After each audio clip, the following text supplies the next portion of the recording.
Look, we're starting a new series today on the cave. It's for me and it's entitled The Cave. And so 1 Samuel chapter 22 verses 1 through 5. I'm going to ask for those who are watching on social media, Facebook or YouTube, would you please make sure you share this with a man that you know. Make sure that you give it to a man that you know. God has a special order for men that he has placed. The first human he created was Adam, man. The second was, as we know, his wife, Eve. But God has a special place, a special role for man. It's been said that 92% of what's wrong with America is due to the fact that men are out of step with God and that men are not in place with God. I want to say that again, 92% of what's wrong with America, the reason why boys have guns in their hands and the reason why girls are having children in teenage years and before teenage years, because of the man is not in the right place, the right role with God. And so all today, I believe it's our responsibility to help men get from where they are to where God wants them to be. It's inside of our mission statement that we reach men so that and introduce them to Jesus Christ so that he can change their life for the better. We believe that if the man is right with God, that he'll bring the family to be right with God. But the problem is we have a lot of men who have not been right with God. And so now I want to be clear before I move on. There's no perfect man. Would y'all hear me say there's no perfect man? No, there's no perfect man. I don't care who your favorite actress is on television. There's no perfect man. I don't care who your father was or grandfather. There is no perfect man. But we all can be better men. Amen. 1 Samuel 22, 1 through 5. This talks about David. Listen to what it says. David left Gad and escaped to the cave. Hopefully you all got listening guys on the day with that word escape, underline that word escape, to the cave of Adullam. When his brothers and his father's household heard about it, they went down to him there, and those who were in distress or in debt or discontented gathered around him, and he became their commander. About 400 men were with him. From there, David went to Mizpah in Moab and said to the king of Moab, would you let my father and mother come and stay with you until I learn what God would do for me? So he left them with the king of Moab, and they stayed with him as long as David was in the stronghold. The prophet Gad said to David, do not stay in the stronghold, go into the land of Judah. So David left and went to the forest of Heron. I want to talk again about the cave. You may be seated. I want to talk about the cave. That's also the name of the sermon series. It is the cave.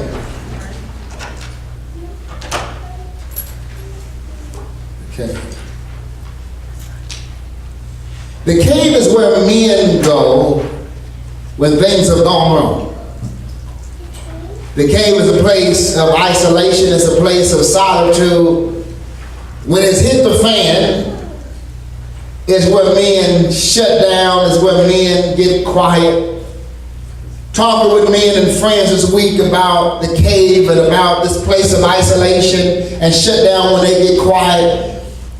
They stated to me, whenever a man stops talking, or whenever a man stops answering his phone, or whenever a man stops texting and responding, or whenever a man stops showing up at the local place where he used to go, it's a telltale sign that something's wrong.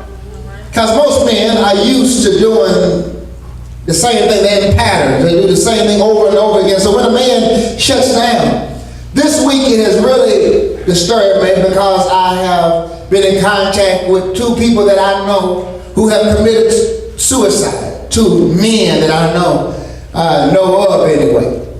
One was in Dallas area. The other one, his daughter is on the cheer team with my daughter, and allegedly there was a murder, suicide. When I noticed two of these men that I have been in association with, in proximity with, it broke my heart hard because I understand that the reason why mostly they took that route because they probably had nobody to talk to. It's stated through scientific research that most people who commit suicide have some type of mental illness. 53% of women who have attempted suicide, 53% of women who have attempted suicide have reached out for help. They told somebody, I'm going through, I'm stressing out, I'm messed up. But when you look at the same statistic for men, only 30% of men reach out for extra help because reaching out for help to most men seems like it's weak. It seems like I can't control it. But that's what the cave does. The cave is there because we're really in a place where we just can't control it. It's spiraling out of control. We have no control over it. I called some of my friends who I've been friends with for 20 years. And I sent them a group text. We have a group text. I've been knowing these guys since college. And I sent them out a text about these 2 suicides that taken place on this week. And I said to them, look, if I hear that any one of you all have committed suicide, I want y'all to know what I'm going to do. I want y'all to know I'm going to come to your grave, dig you up, keep your behind, and hug you and tell you you're in a better place right now. Right. I said that to them truthfully because there's no reason why it things get so bad that you don't have an outlet. Right. And I said to them, Bruce, I said, if you can't tell me your friend, tell me the truth, and you can't tell other folk who are supposed to be your friends the truth, then we really ain't friends. You're right. Let me say that again. If you can't see personal, intimate stuff to people that you call your friends, they really ain't your friends. If you're afraid they're going to talk about you, if you're afraid they're going to bring it up later on, if you're afraid that they're going to spread it, they really aren't your friend. If you're afraid they really not going to understand it, that's okay for them not to understand it. But for them to make fun of you, that's something altogether, totally different. And I share with them, if you can't tell me the truth and I can't tell you the truth, you really not my friend. All of us got some friends we know we can't tell them the truth. Those are just friends, you know.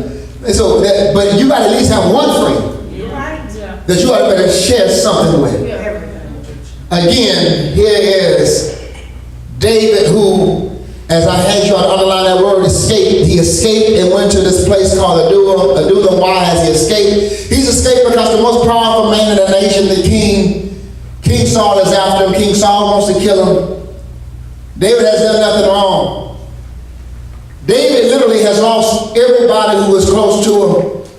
He cannot trust anybody. He's messed up. His life is in danger several times. He's almost died. So in isolation, David gets all to himself because right now the only person David can trust is him. Have you ever been there with the only person you think you can trust? It's you. Yeah. David, he's run out of options. He said, all thing I can do now is in all this land is find me a cave and chill out here. This cold, dark, damp, lonely place. He's there.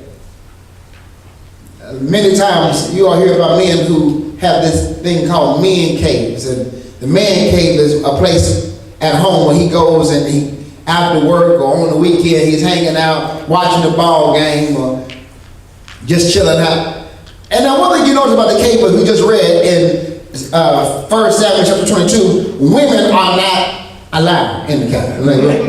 It's just, well, you just read it. It says right there. David left Gath and went to escape the cave of Adullam. His brothers and his father came, but ain't no women. Right. 400 men show up, but no women. Why? Because there are times when men want to get away and they just want to be by themselves. They want to talk, they want to hang out. They go to the cave. He goes to the cave of Adullam, and he's there. The cave David was in, he wished he was inside of a man cave, but that wasn't no man cave. David was inside of a mental and emotional cave where things have gone wrong, spiraled out of control, and he has no power over.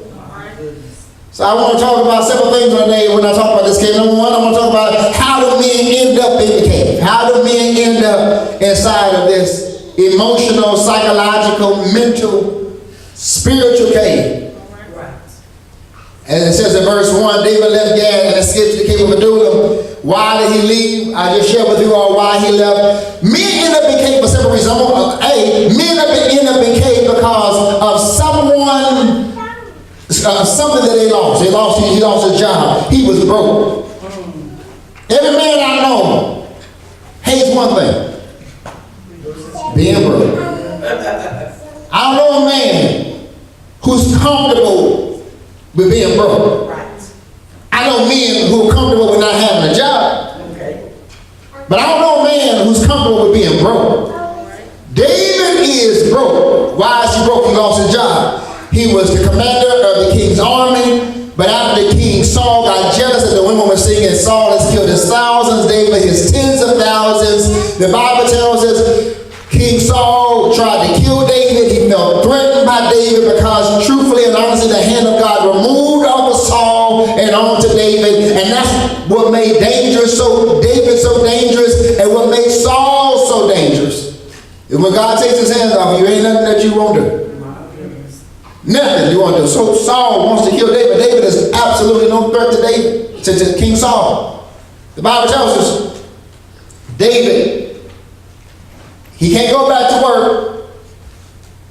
Either he abandoned the job or he just said, or the King Saul fired him.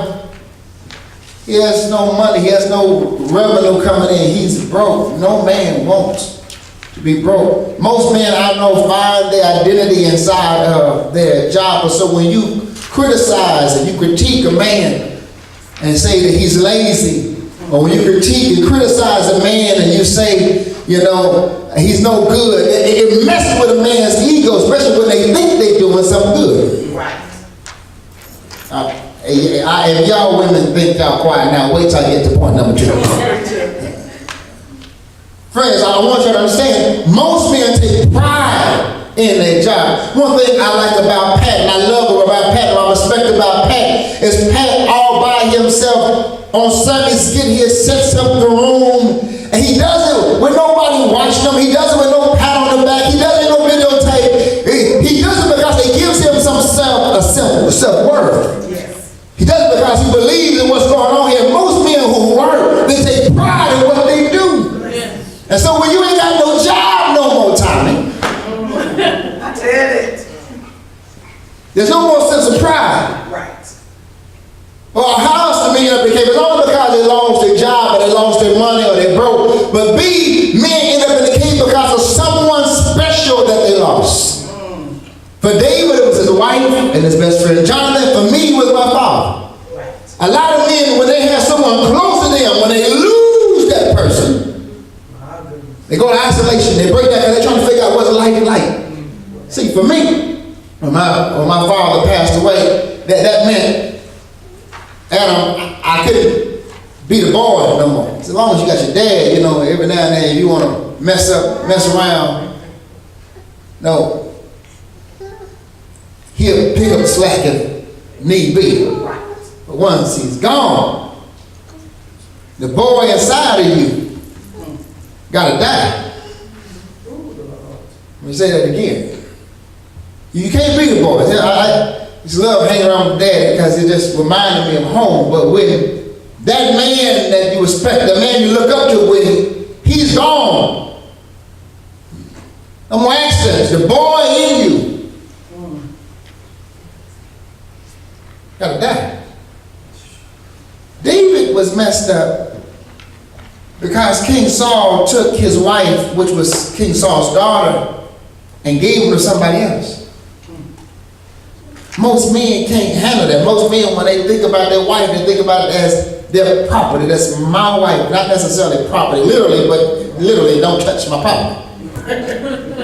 You can look, but don't touch my property. You can look, you know, don't get messed up inside here.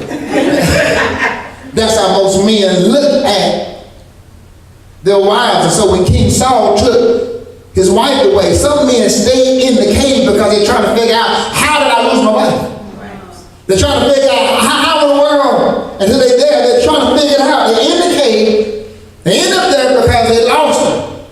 Things were good, now they're not good. Things were good, now she's gone. Now she's with somebody else. And that messes a whole lot of men up. And some men can move on if she would just tell the truth. You know, I just don't like it anymore.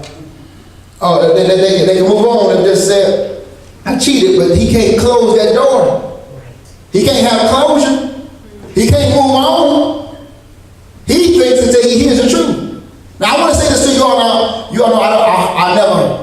preach on race, hardly ever preach on race unless it's just upfront and it's obvious race. Now, this is not a racial statement, but I want to say this to y'all. There are two people who are the hardest and most critical of black men. Let me say it again. There are two people who are the hardest and the most critical of black men. The first one is the white man. And the second one is the black woman. Yeah. I told you, you ain't heard nothing yet till I got to that point. Now, the white man is critical of the black man, and he's hardest on the black man because he don't understand the black man. Yeah. Now, when Tom Brady, who I love, one of my, and I got white friends, I got white people I like, I got black friends, I got Hispanic friends, I got a lot of friends. So it's not nothing racial, just the truth. Tom Brady on the sideline takes the water cooler, throws it over. That's passion. Antonio Brown on the sideline takes the same water cooler, throws it over. He got a bad attitude. Yeah. Amen. I hear what I'm saying. They don't understand the black man. Tim Tebow, he kneels for the national anthem because of some things that's going on with sex trafficking. Right. And they say, whoo, what a Christian. Colin Kaepernick kneel because of what's going on in the black community. What a disgrace. There are two people who are hardest on the black man, and that is the white man and the black woman. Black woman emasculates men. And I say this, and let me pause while just talking about the man role, and because when somebody says to you, you're not a man. When somebody says to you, Pat, you're not a man. When a woman says to you, Philip, you're not a man, what are they saying? What literally are they saying? They're basically saying that you're acting like a boy. There are some gender norms for people your age.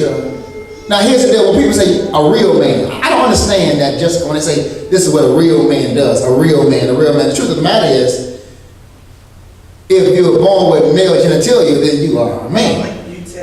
If you hit the age of 18, you are literally, man. If you get arrested, they're not going to put you in the female cell. They're not going to do that because you are a man. Now, if you get arrested, you're over the age of 18, they're not going to put you with the juveniles.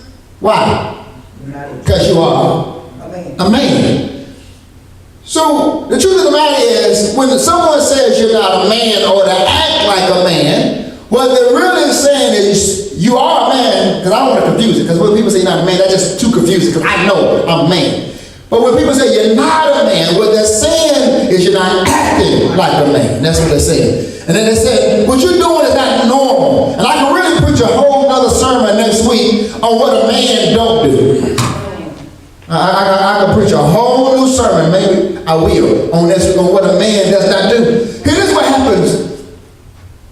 When you think about men and manhood, my mind goes all the way back. And my cousin Kenji, she's here today. When I think about the man, of course my father, but even before him was my grandfather. My grandfather, when I would come in from Tulsa, Oklahoma, and we would go to McKinney, Texas, and when we come in the house, my grandfather had all gray hair. He wore the sweater. He wore that same sweater 7 days out of the week. He wore that shirt 4 days out of the week. He wore those pants about at least 6 days out of the week. Yeah, he came in the house, he had the pipe inside of his mouth, and he would smoke the pipe. My grandmother, who was a school teacher, who also did Mary Kay, who also was a real estate agent, who made bukus of money. She probably made 20 times more money than my granddaddy, and he didn't care because he knew he was a man. Yeah. She come in, bring all that money, and he just smoking that pipe on the counter, reading the book on the counter. How much money she made did not intimidate him one bit.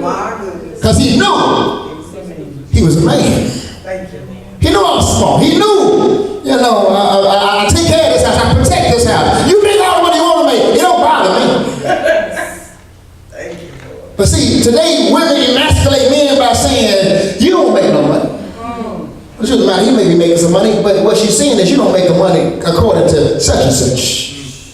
You're not making the money, the kind of money that I want. And what does that do to a man's psyche? When he knows, when she said, you ain't no man, you ain't making no money. When she says to a man, you ain't no man.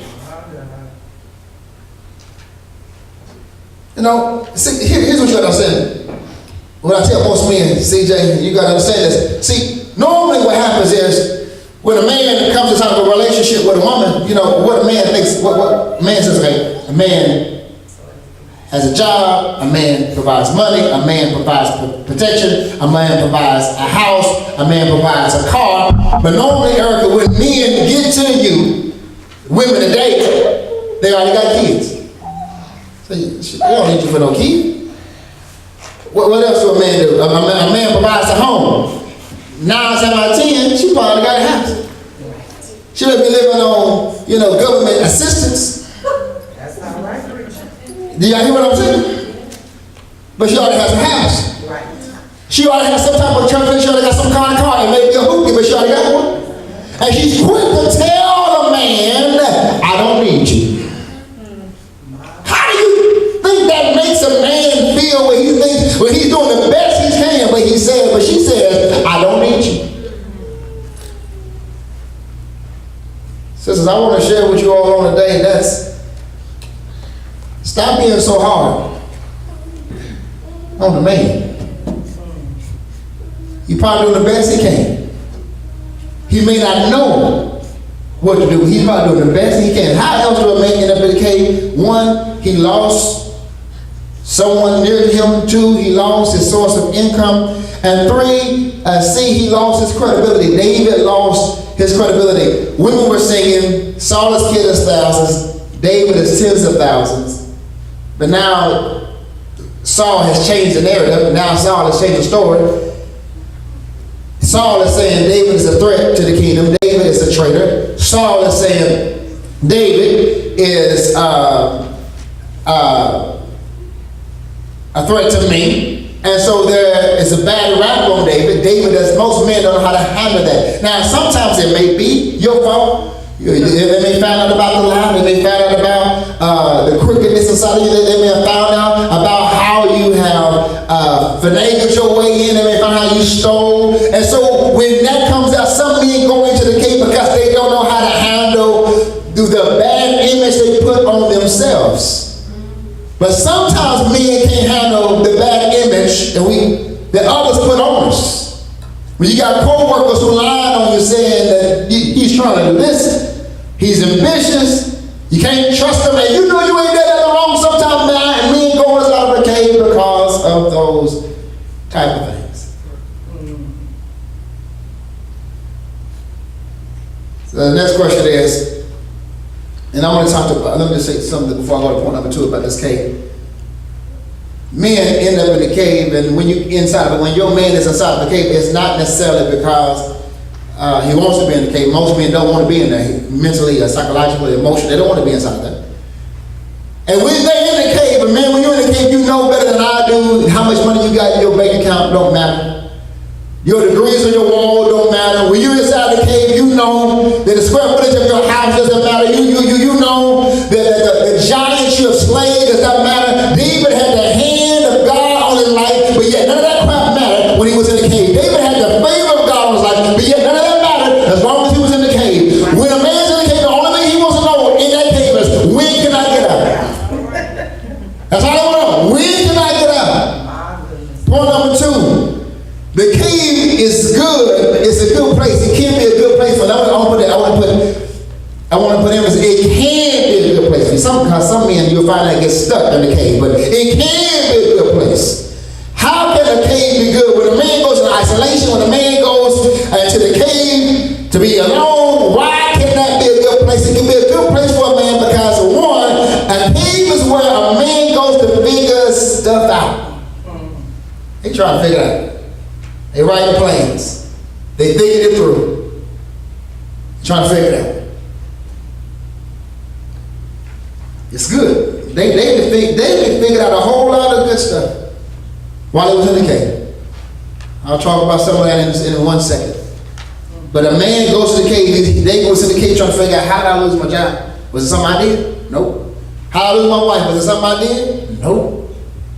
How did I lose my reputation? Was it something I did? No. And once you have figured those things out, then you can move on. But I want to say to you men, there's some things that you may not never figure out. There's some things you may go to the grave with, but you got to learn how to swallow it, deal with it best you can, give it to God, and move on. Number two, the cave can be good for you because in the cave is where you can talk to God. Now I want to bless you right there. A cave can be good for you because the cave is where you talk to God, where you can talk to God. Now the problem with many of us when we get in the cave, we don't want to talk to nobody, including God. Matter of fact, that's where I had been. When I was inside the cave, even though I was a preacher, man, I was mad with God because I thought it was God's fault. All the stuff I was going through, with the church drama I was going through, with my father passing, I blamed God for it, so I didn't talk to him. But here's the point, I would have been a whole lot better if I'd have talked to him. I'd have been a whole lot better if I'd have talked to him. David writes 3 Psalms. I want y'all to make sure y'all understand this. It's on your list, guys. David writes 3 Psalms while in the cave. He writes 3 Psalms. Now, a psalm, watch this, is a prayer, put the music. A psalm is a prayer, put the music. The first psalm David writes inside the cave is Psalms 142. Listen to what he says in the cave. He says, I'm desperate. That's verse 6. He says, Lord, please help me. Listen what he says in verse 4. Nobody cares about me. Listen what he says in verse 4 again. Nobody cares about my soul. Nobody cares about live. Nobody cares about die. Nobody cares about make it. Nobody cares about come out. Nobody cares about me. Have you ever been there? What he said? No, nobody cares about me. He said, nobody cares about me. But then listen to what he says in verse 7. He says, I'm inside of a prison. Lord, deliver me from this prison. Whenever a man is inside of a cave, it's because he feels as if he's in some type of prison. Can't get out. Can't break out. Can't smart my way out. Can't sleep my way out. I can't pay my way out. David is in a pity party prayer. And that's what I love about prayer. When you talk to God, you can just tell God anything. You can tell him, Lord, I don't like it. You can tell him, Lord, I don't feel good. You can tell him, Lord, I'm mad. You can tell God anything as long as you talk to God in prayer. You can tell him anything. The first prayer was Psalm 142, but the second prayer was Psalm 57. Now I want you to understand, in Psalm 57, there's a shift that happens. Let me say shift. Come on, say it again, shift. In Psalm 57, David goes from a pity party to praise. David goes from a pity party, he said, nobody cares about me, nobody cares about my soul, nobody cares about living or die. Lord, I'm in a prison, Lord, I'm desperate. But when he goes to Psalm 57, it's believed David has been in the cave from 3 to 6 months. So I don't know where. Psalm 142 had to be when he first got in the cave. Psalm 57 has to be sometime little after that. He's probably in the middle, he's probably in the 3rd month, he probably in the 2nd month, he probably in the 5th month. But somewhere between the first Psalm, the pity party prayer, there comes Psalm 142, and that is the praise prayer. He's praying in the cave and he says, God, David declares, be exalted, O God, above the heavens. Let your glory be over all the earth. Boldly he commits to God, I will praise you, O Lord, among the nations. I will sing of you among the people. Now notice this, proactive praise, there's something transformative in this. When we choose to praise God based on who he is, in spite of where we are, our circumstances change. True worship is not based on what our circumstances are, because our circumstances change. But God never changes. Let me give you the 3rd Psalm, the 3rd prayer David gives, Psalms 34. I like this prayer. This has to be the last one he wrote because he's on his way out of the cave. David is on his way out. He don't even know he's on his way out. Listen to what he says. He said, I will bless the Lord at all times. What? He's in the cave, but he said, I'll bless the Lord at all times, and his praise shall what? Continually be in my mouth. My soul shall make glad of the Lord, the humble shall hear thereof and be glad. Oh, magnify the Lord with me. Let's exalt his name together. Then listen to what he says. I like what he says, verse 6. He says, this poor man cried out, and the Lord heard him, and watch this, saved him from what? All his trouble. Let me cry that up and say it one more time. David is broke, busted, and disgusted inside of the cave. He has no money, he has no job, he has no wife, but he says, I cried out to the Lord, and the Lord saved him from all of his trouble. But here's the problem. Here's what I'm hung up on. Alicia, he says, this poor man cried out to God, and God delivered him from all of his trouble. But here's the problem. The problem is he's still in the cave.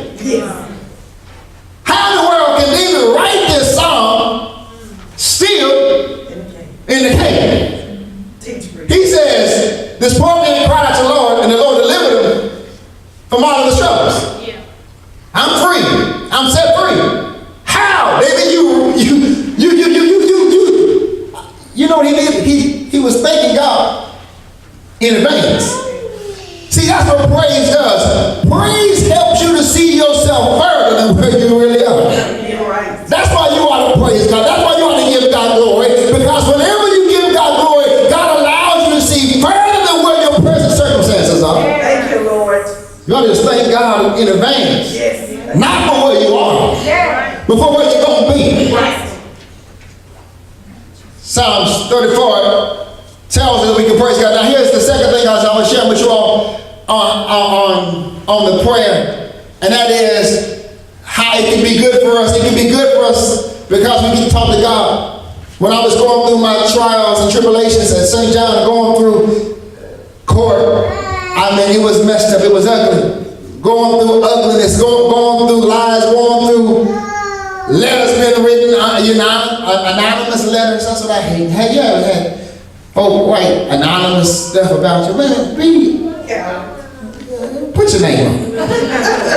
You know, so I can say something to you. Put your name on. But when people are cowards, they write stuff about you and they won't put a name on it, but they won't want to believe that it's true. I was messed up. And here was the worst part. The worst part was I couldn't go to my daddy. My daddy at that time just had a surgery, and the doctor said he can't deal with any stress. My daddy had been in my profession for over 50 years, so if anybody can handle it, I go to him. Now here's the problem, Raymond. Raymond, the problem is, the reason I couldn't go to other preachers, because of the other preachers who were telling my enemies what to do. See, sometimes another pastor can be your best friend or your worst enemy. They can be jealous-hearted. You know, they can be envious. And so I couldn't go to another preacher. I know one preacher was working with a judge trying to get me removed. I know another preacher had his family members were the ones that were suing me, and it was just messed up. I could not trust nobody. Have you ever been there where you couldn't trust nobody? And my dad was the only one I could trust, but I couldn't tell him. I couldn't tell my mama because my mama ain't never pastored no church. Who do I tell? But in that case, I learned how to talk to somebody above my dad. Right. I was forced to talk to God. See, it's in those cases where, like Isaiah said in Isaiah chapter 6, he says, it was in the year that King Uzziah died that I saw the Lord high and lifted up. Sometimes God got to remove everything out of your way so you can see him. Sometimes God got to move everything, all the money, got to move all the distractions out your way so you can see him.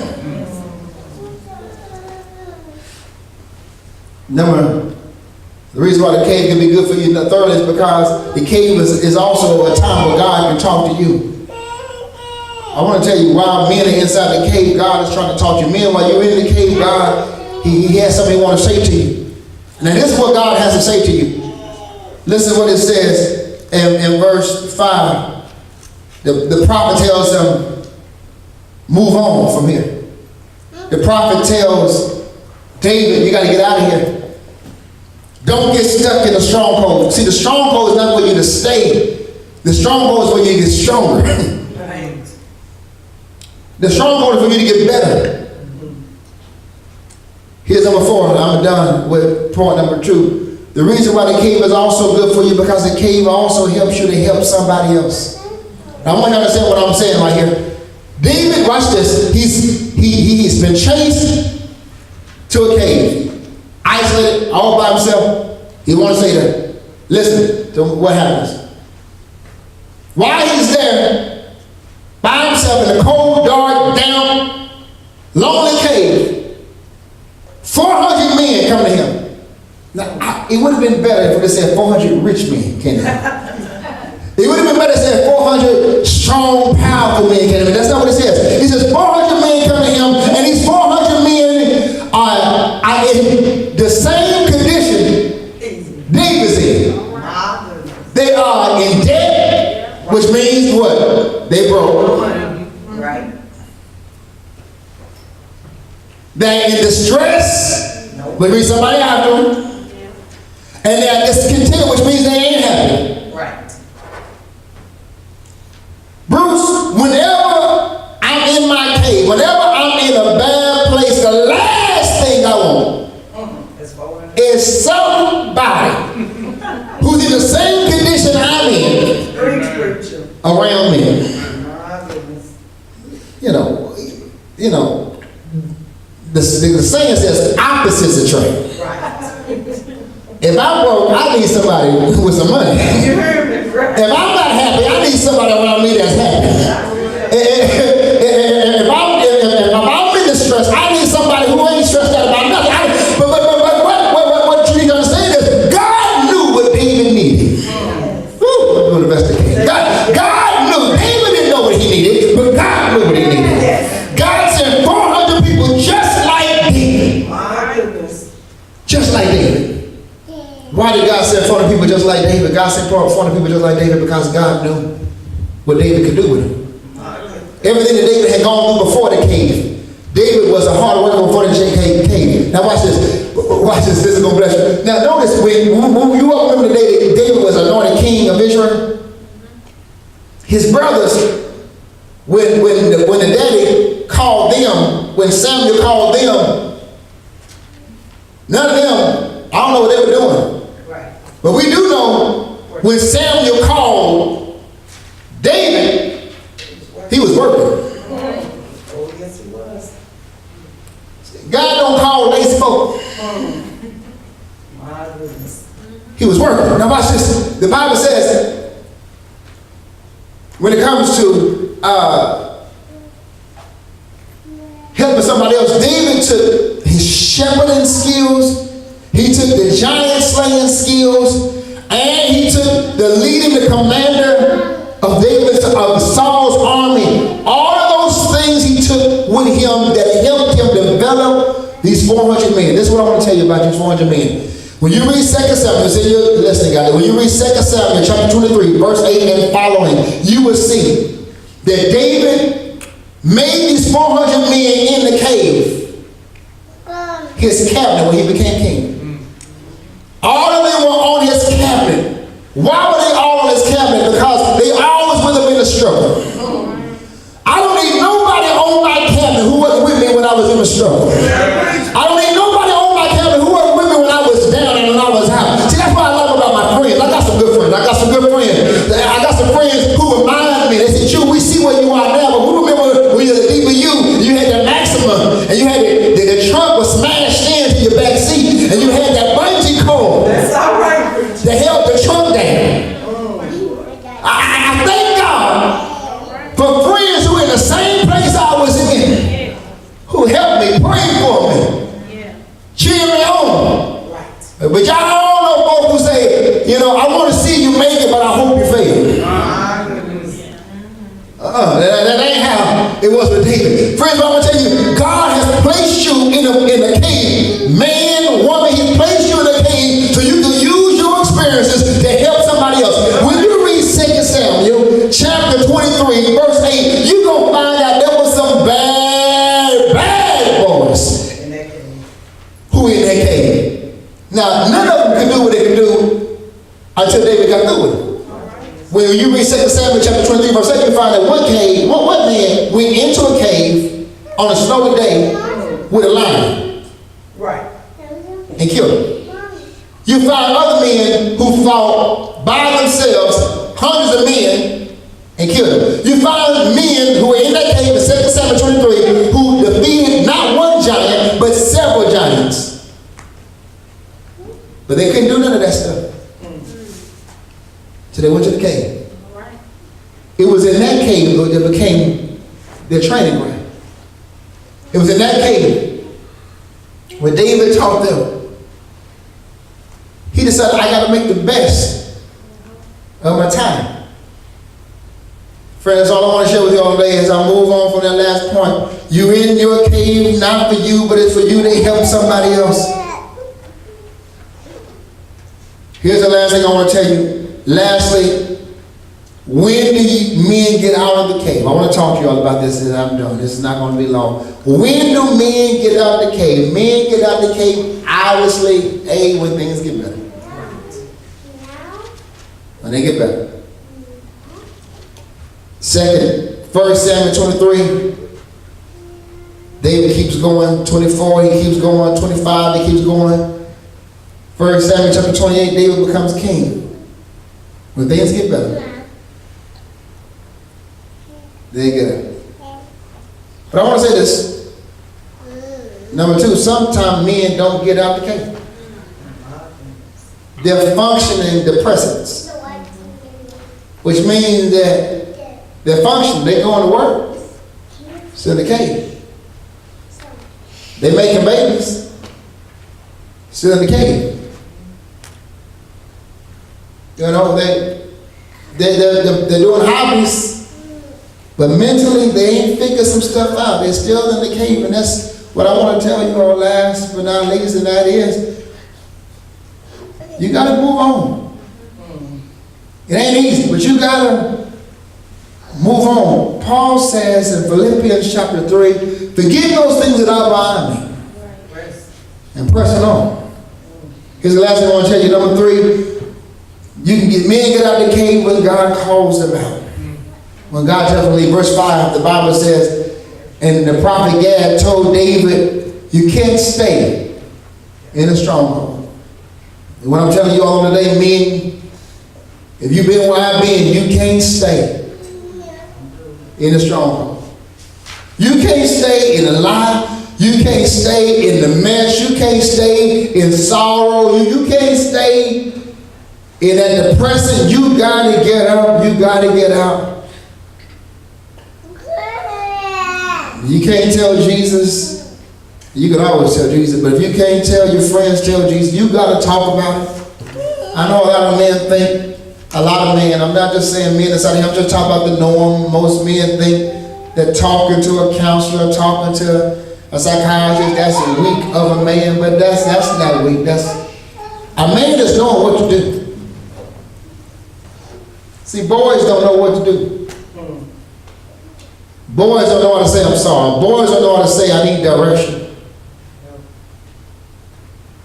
Boys don't know how to look up to the hills from which cometh their help. Boys don't know how to do that. But mature men, they know how to say I'm stuck and I need some help. And I know it's not a shame for me to ask for help.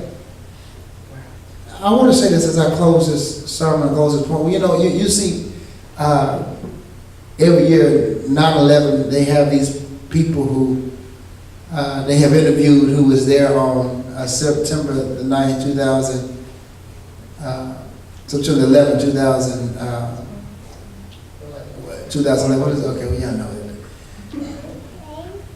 And you see these men who talk about, you know, they say, I didn't have time to be scared. I just had to run inside of there and help somebody. And there's not a man inside this room who does not know what it's like to be scared, and you wouldn't go inside no building where airplanes had just run into. Sometimes you've been scared when you've been driving down the road and it's raining and you can't see, or it's snowing and you can't see, and you got your family in the car with you, and you don't know if pulling over is the right thing to do, or keep going is the right thing to do. There have been men, you never went inside a burning building, but you were afraid because you knew that your paycheck that week wasn't going to cover all the bills. And you didn't know how you going to tell it to your wife.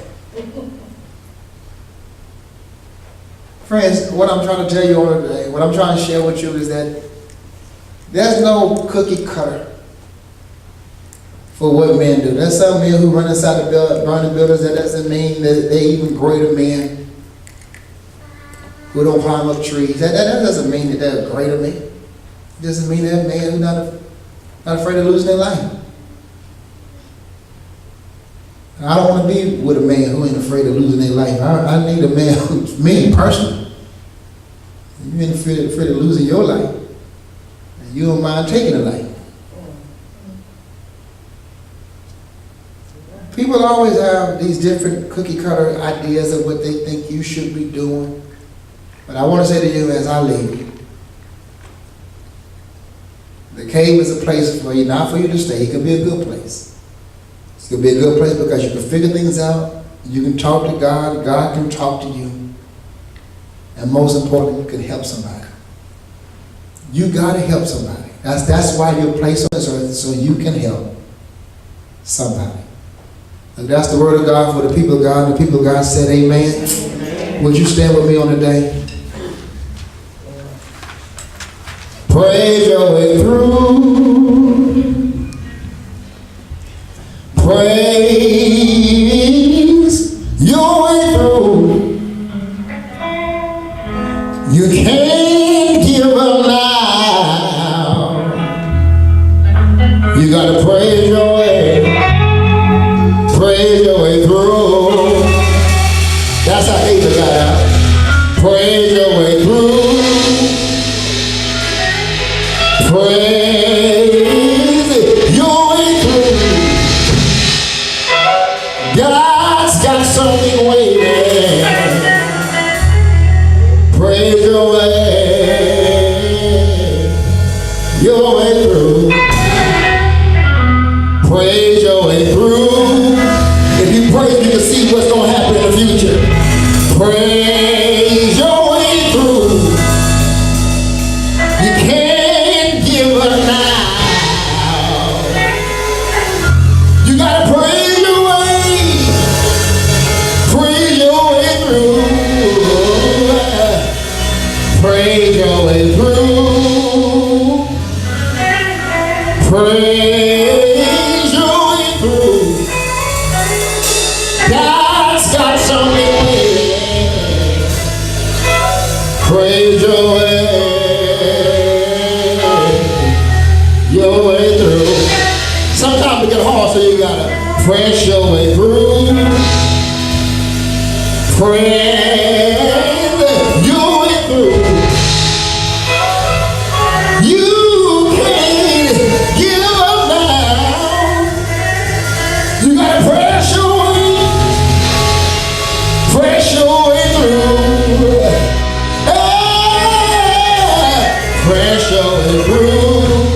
I know it get hard sometimes. Press your way through. God's got something waiting. Press your way through. Pray your way through. Sometimes pressing won't do it. Pray your way through. You can't give up now. You gotta pray your way through. Hey, pray your way through. Pray your way through. God's got something waiting. Pray your way through. Lord, how I love you. Lord, how we thank you for this day. Lord, I thank you for men that you placed with your heart, men that you placed in your image. Lord, Satan is after men and he has a whole lot of us. Lord, I pray right now for your wisdom and your knowledge and your protection. Lord, I pray right now for men. I pray for fathers. I pray for single men. I pray for men who are about to be fathers. Lord, I pray for men who are in depressing situations. I pray for men who are in isolated situations. They feel as if they can't tell anybody about it. Lord, I pray that they turn that cave into a sanctuary. I pray they turn that cave into a training ground. That cave can either be their training ground, it can either be their or their burial ground. Lord, I pray for men who are in the cave right now. They don't see a way out. They lost people that are close to them. They lost money. They lost respect. Lord, I pray Would you send a comforter to encourage them? Would you send a comforter to seek help? Would you send friends, Lord? That's what I pray most important. Would you send friends, real friends? Friends who are in the same situation, who are in the same boat that they in. Lord, I pray now in Jesus' name for better men. I pray for every man in this room. I pray for every man that's listening. Lord, I pray for every man. Would you build them up? Would you give them purpose? Would you make that purpose known to them? Lord, I pray this prayer in Jesus' name before I say we ask it all. Let every heart love the Lord. Would you help me say amen? And thank God. Now before you close